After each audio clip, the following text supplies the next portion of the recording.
Saat ini saya sudah bersama dengan Pak Daryono, juga merupakan dari pihak BMKG Indonesia. Pak Daryono, saya baca di beberapa titik yang tadi dirilis oleh BMKG, ada beberapa wilayah, khususnya saya lihat ini di Indonesia bagian timur, Ya, akibat gempa yang terjadi di Rusia. Kenapa BMKG sampai merilis hal tersebut, Pak Daryono? ya, jadi tsunami itu memiliki karakteristik yang unik ya, karena memang sangat terpengaruh oleh kondisi barometri atau dasar laut, sehingga kita perlu mendetailkan dari pemodelan yang disampaikan oleh Pacific Tsunami Warning System yang berpusat di Hawaii itu. Karena kita tetap khawatir, karena pada tahun 2011 itu tsunami Tohoku di Jepang itu menelan korban di Papua, sehingga itu menjadi kewaspadaan BMKG untuk mendetailkan warning agar kita bisa mengantisipasi dan bisa melakukan upaya besar selamat jika terjadi tsunami.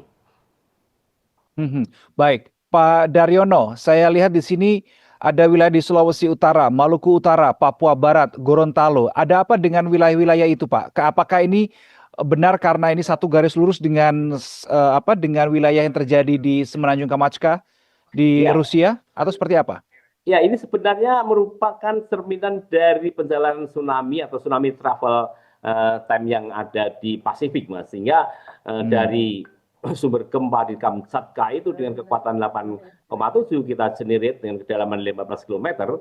Kemudian Pasifik menentukan kawasan yang terdampak itu eh, ada di berbagai kawasan seperti Rusia Timur, kemudian Jepang, Hmm. Alaska, Filipina, Hawaii, dan Guam. Namun demikian, kita harus detailkan lagi, dan ternyata setelah kita running model terkait dengan potensi tsunami dari gempa Kamchatka di Indonesia, maka kita mendapatkan satu hal yang lebih detail, dan ternyata wilayah Talaut, Gorontalo bagian utara, Halmahera, Manokwari, Raja Ampat, Biak Numfor, kemudian Supiori, Sorong, Jayapura, Sarmi ini akan terdampak tsunami dengan ancaman status waspada kurang dari setengah meter. Nah, kurang dari setengah meter itu sebenarnya melegakan kita, Mas. Artinya ya, di situ bisa hanya sekitar 20 cm, 15 cm, 5 cm, atau ya 50 cm sendiri ya.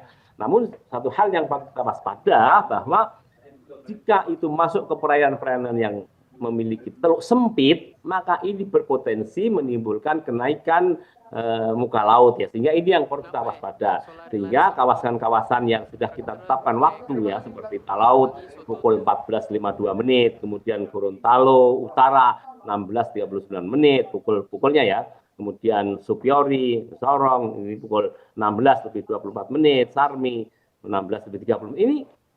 Ini menjadi informasi rujukan patokan bahwa sebelum ini masyarakat sudah diminta untuk menjauh dari pantai, Mas. Apakah itu permukiman, apakah itu tempat wisata, apakah itu pasar ikan, apakah ada perkantoran, apakah ada sekolah yang ada di pesisir pantai. Sebaiknya pada jam yang kami sebut dalam tabel ini, dan itu sebelumnya setengah jam sudah eh, meninggalkan pantai. Dan nanti 2 jam kemudian setelah waktu yang kami tetapkan sudah dinilai untuk aman.